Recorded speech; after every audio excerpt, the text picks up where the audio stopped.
Good morning. Oh, thank you. Good morning. My name is Mark Zorn. I am the chair of SMPTE Hollywood, and I'm also co-chairing this conference.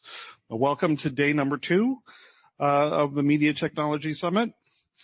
We know you're looking forward to attending many of our dynamic sessions, but be sure to experience everything else that SMPTE has to offer. So registration's open all day. You apparently have already been there. At 10 o'clock, we have the Solutions Hub and the exhibition area that's going to be opening up at the Ray Dolby Terrace, which is right next door. We're also going to be doing half an hour tech treks, which is kind of we set up a stage and an audience there for quick little, also similar to this, primers on various technologies. At 11:30 is our first coffee break. At 1:15 to 3, we're going to have the buffet lunch. I believe it's again near the pool where the ice cream was last night. And that's I think all I have for announcements, except maybe, yes. Yeah.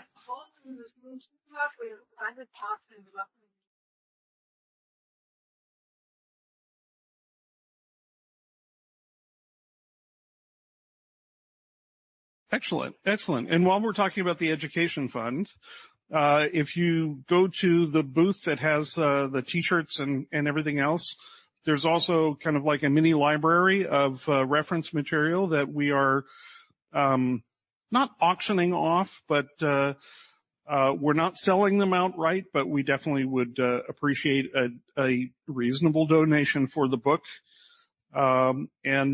We highly recommend that you visit there. I believe those funds also go to the education program. Is that true? Yeah, I believe it does. That's what they told me. All right. Well, without further ado, I would like to introduce Thomas Bause Mason, and he'll give you a primer on standard. Thank you, sir. All right. Thank you. All right. Let me find the clicker. All right. Hello, everybody. Good morning. Good to be here. Good to see you here. I'm going to talk today about standards, give you a primer on SMPTE's role in shaping global standards.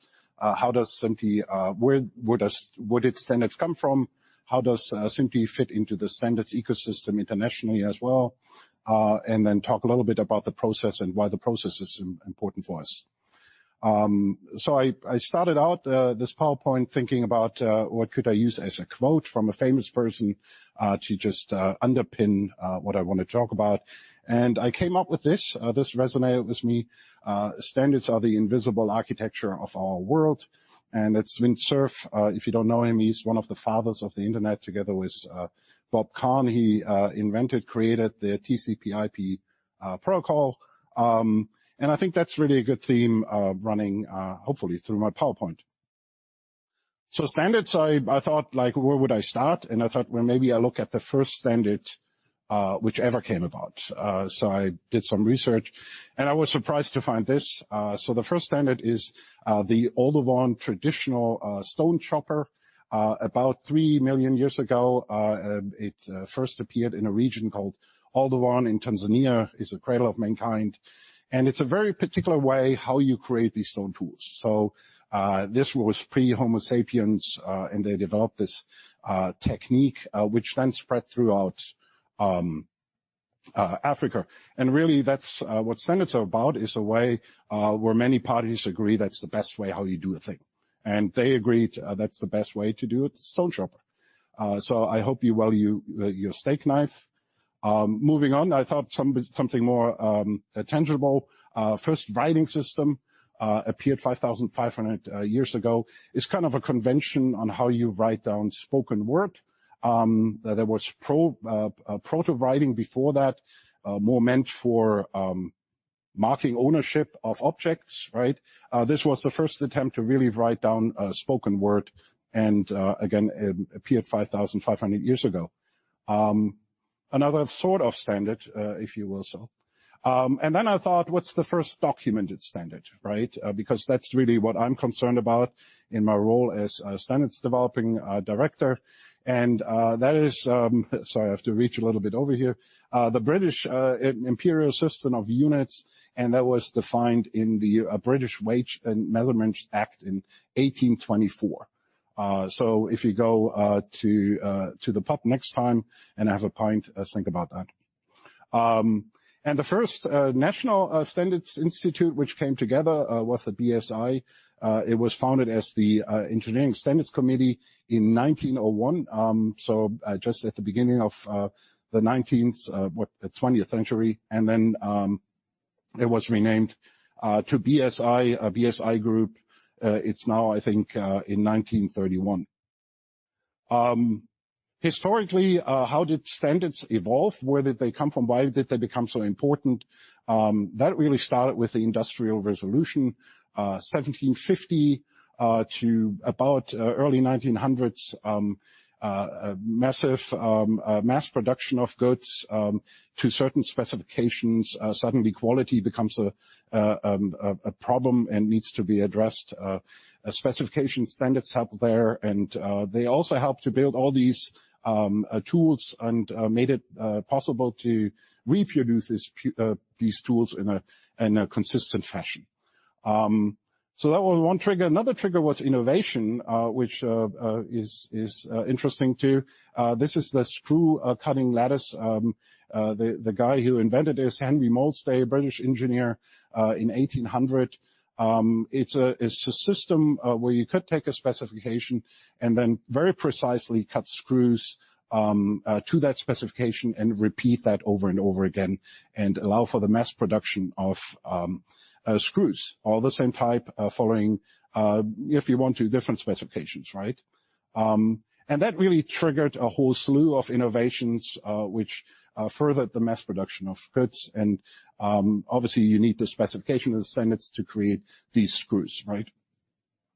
Another trigger was international trade. More and more trade. You didn't only have domestic trade, but also international trade. And for that, you needed interoperability to make sure that when your goods are being delivered, they really work with whatever else they're supposed to work. The quality had to be there. You'd be competing against other nations. So there were quality standards which were needed. But also regulatory. To get access to a market in a different country, you often had to comply with certain standards. So that's really kind of like a main theme, the tie-in of standards into policy making, into regulations, right? Another trigger, another reason for the event of standards is the complexity of products. Products got more and more complex, locomotive. You needed specification, interoperability standards to be able to create these complex products in a repeatable, in a consistent fashion. So these were really the needs which came out of that, and standards were the answer for that: interoperability, efficiency, cost reduction, quality of the product, the consistency of the product, and then really important for us as a de jure standards developing organization is the regulatory compliance. Reliability, safety, that's obviously not only for consumers, but also for the users of this machinery, and that created lower risks and enabled more innovation. So the innovation didn't stop. It continued. Just to give you an impression, this is not on scale. Just to give you like an impression, as I said, 5,500 years ago, the written word was invented. Then we had 570 years ago, we had the printing press and so on. We had film, TV, PC, cloud, and the innovation speed increased and increased, and with it increased also the complexity. And standards is really an answer to this because it helps you to simplify a problem. And so standards will always be needed. I don't think standards will go away anytime soon. It's just the question, where do you create these standards, right? And in which fashion, maybe. SMPTE was founded here, just to give you a bit of an impression, 108 years ago. And then the internet started here. We are now here. We're talking about AI. So that's the next frontier, right, of technology innovation. Just to give you an impression on, all these different standards bodies which popped up, national standards body which popped up around the world. We have Britain, I mentioned already, BSI, DIN, JSIC, it's the Japanese Industry Standards Committee, and then we have the USA. There's AESC, that was the predecessor, not the predecessor. It was AESC was renamed to ANSI at a certain point. So you had there are many, many more. This is just a few examples. Those are the national standards bodies of countries.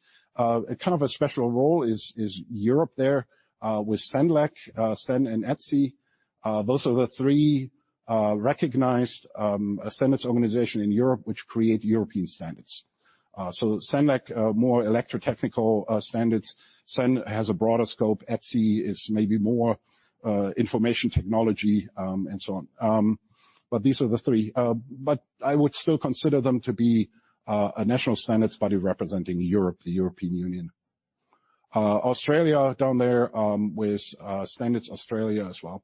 Acronyms are over there if you're interested, right?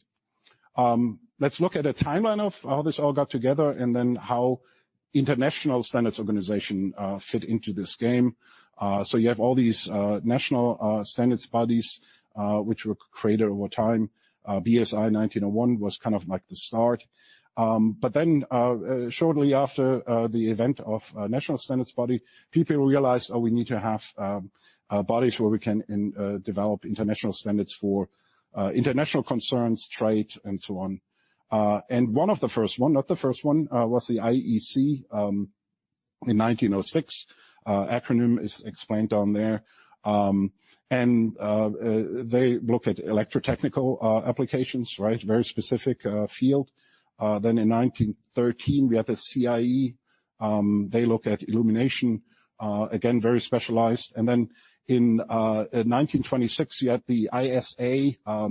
That was the first the full scope standards developing organization. In 1926, they were created, and CCIR in 1927, they were looking at radio. But ISA went on a hiatus. It was active till 1942. Then the war happened, and they went in a hiatus. And then after the war, ISO, the UN actually pushed on for another body for international standardization, and that was ISO. Came out of ISA in 1947. Again, a broad standards developing organization, international standards developing organization, which looks at the full scope of technologies and management systems. There's one missing. You may have noticed that, and that precedes them all, and that's the ITU. The ITU was focused on telecommunication with the event of the telegraph and radio transmission and all this. There was a need to, countries started to communicate, and there was a need to, for international regulation, and the ITU helped out there, again, somewhat specialized. And then in 1992, the ITU joined forces with CCIR, and thus ITUR and ITUT were born. So that's kind of like how these got together. Really the need to cover legislation, regulations internationally on a national level.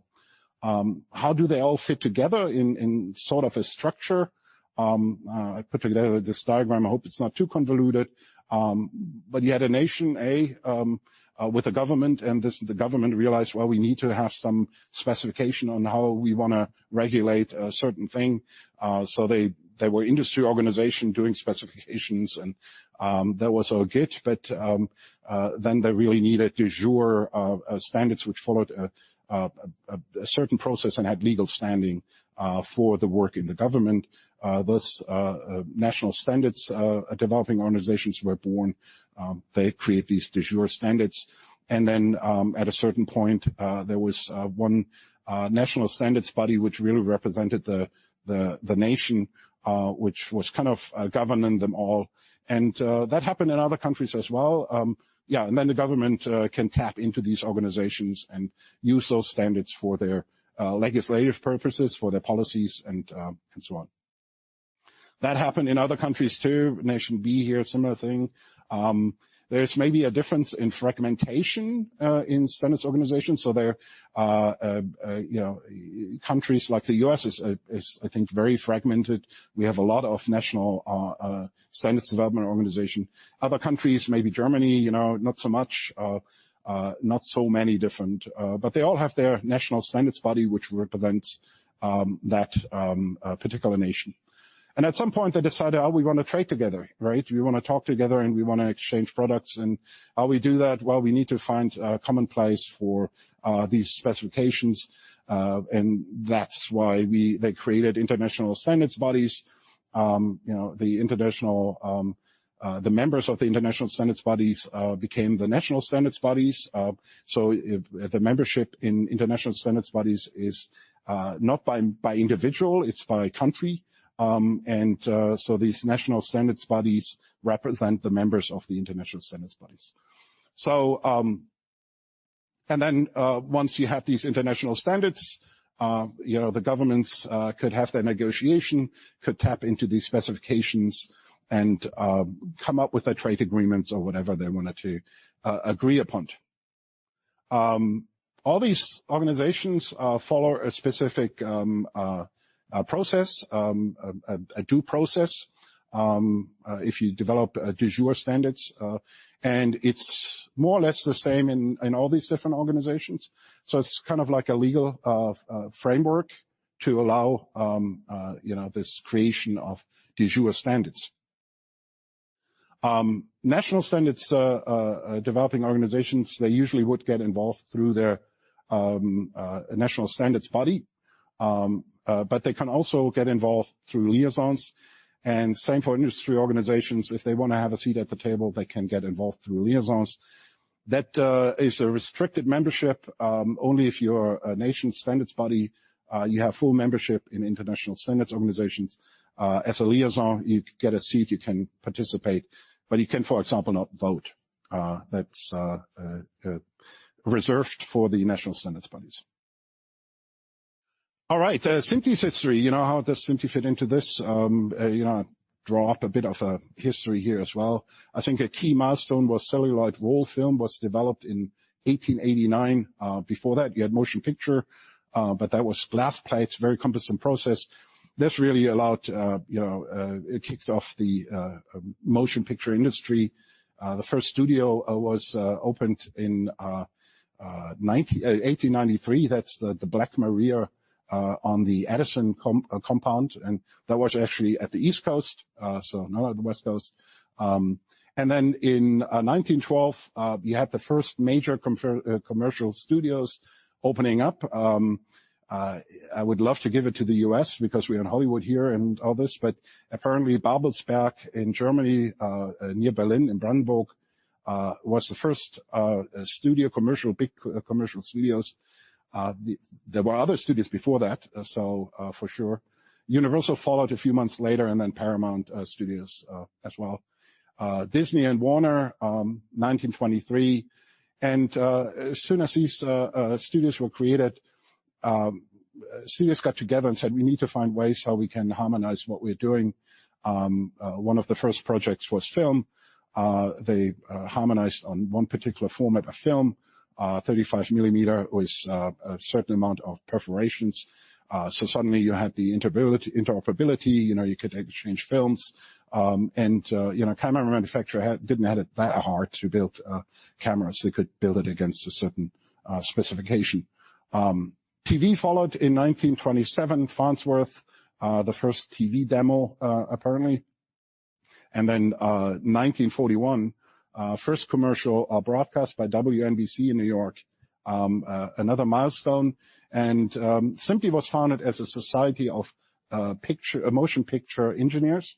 And then in 1950, recognizing development of TV, SMPTE was renamed to SMPTE, the Society of Motion Picture Television Engineers. There were some recent effort to change that name again, but not the acronym. I don't want to talk about that. Then there was an effort, a SMPTE standard coming out in 1956. That was the first professional tape format, 2-inch tape from Ampex. And then 1998, apparently the first playback of a digitally recorded film in a theater.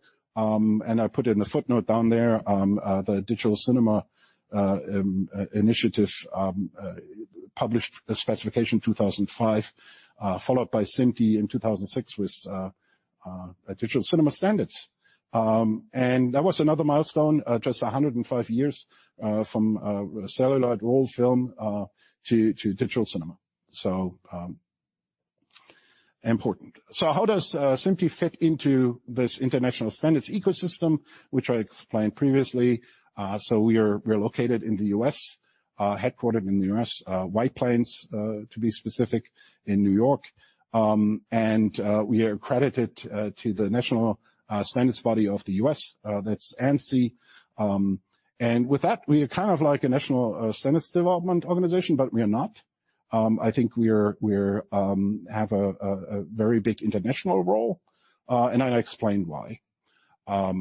So we're recognized by many companies, many countries around the world as a developer of international recognized standards. So they're using SMPTE standards in their national standards development efforts, and at the same time, we got involved with international standards bodies, not only through our national standards body ANSI, but also through Category A liaisons. I think we have 3 or 4 of them now. So we are on the table in very different ones. Currently, we're working on I think it's approved now. Hopefully, I haven't heard yet, but we're trying to become a Category A liaison to ISO IEC JTC1 SC42. Which is the subcommittee on artificial intelligence in ISO. So we want to be at the table and be part of that conversation. At the same time, international standards bodies recognize us as a standards development organization, internationally recognized standards development organization, and that allows ISO standards to use SMPTE standards as reference. All right. One thing I wanted to single out here is ISO T36 is the Technology Committee on Cinematography. It's important for SMPTE as the creator of digital cinema standards. We are the secretariat of this Technology Committee. The reason why that happened is there was a lot of talk that SMPTE is really the center of expertise, the center of excellence for the development of digital cinema standards. Digital cinema standards were developed in SMPTE, and those ANSI thought we are the appropriate organization to take on the secretariat. I'm the committee manager. Andy Maltz is the committee chair. So we work closely together to further that. What that means, some of our documents find its way into ISO to become ISO standards. There are some digital cinema standards we submitted to ISO. The reason is there are nations in this world who do not recognize SMPTE as a standards body, and they can't use SMPTE documents in their national standards work. So the way around is to develop these ISO standards, and then these countries which do not recognize SMPTE can then use the ISO standards for the work. So we still have our technology get into those, and that was really kind of to make sure that our digital cinema standards really cover the world. All right. International SMPTE, as said, we are not really a national standards developer. There's a lot of internationality to it. We're a global leader in professional media and entertainment technology. We have a global membership. We have members from all over the world, from many countries. We have sections and chapters around the world. big ones in the UK. And then we are connected to many companies, big companies in the world who are involved in media and entertainment. Don't want to list them all here. It's a bit small to see them, but the who is who of media and entertainment companies are in SMPTE: broadcasters, studios, technology companies. Now, I always make sure when I talk about SMPTE to tell people that we also not only the developer but also the keeper of standards. We are 108 years old. We still have very old documents. Just recently, I spent 1.5 hours with a member trying to do some forensic work on a magnetic film on 16 millimeter, which was a deep dive into SMPTE history, which I really appreciated. So we are there. We're a consistent entity in the market, and we really strive for doing that longer, hopefully for another 100 years. Again, we are ANSI accredited standards developer with due process. Really important to have legal standing for our documents, and we follow this due process ANSI assigns to us. So that's, if we develop standards, that's not our process, it's ANSI's process, and we follow that so we can keep our accreditation. So we can't just unilaterally change that process because that would mean if we get audited again, that we will lose our accreditation, and with that, our recognition as an international standards body. SMPTE standards, just to give you, I mean, you probably know already, we started with film, 35 millimeter perforation. The studios got together. We need to come up with a harmonized solution for this. And from there on, we developed over 1,000 standards. I think it's probably a little less. I counted revisions and amendments and all this in there. So let it be around 800. But, you know, the number of documents is in that region. Film formats, image formats, HDR, technical, theoretical sound, very important. Something which also is handled in ISO T36. Compression, file formats, digital cinema, serial digital interface, media over IP, ST2110. Time code, I should have put barcode there as well, but IMF. What's next for us? Virtual production. We have some efforts going on there. Hope that there's going to be some standardization efforts coming out of that. Media in the cloud. We have a group working on that. There are already some standards which are being handled in our standards community.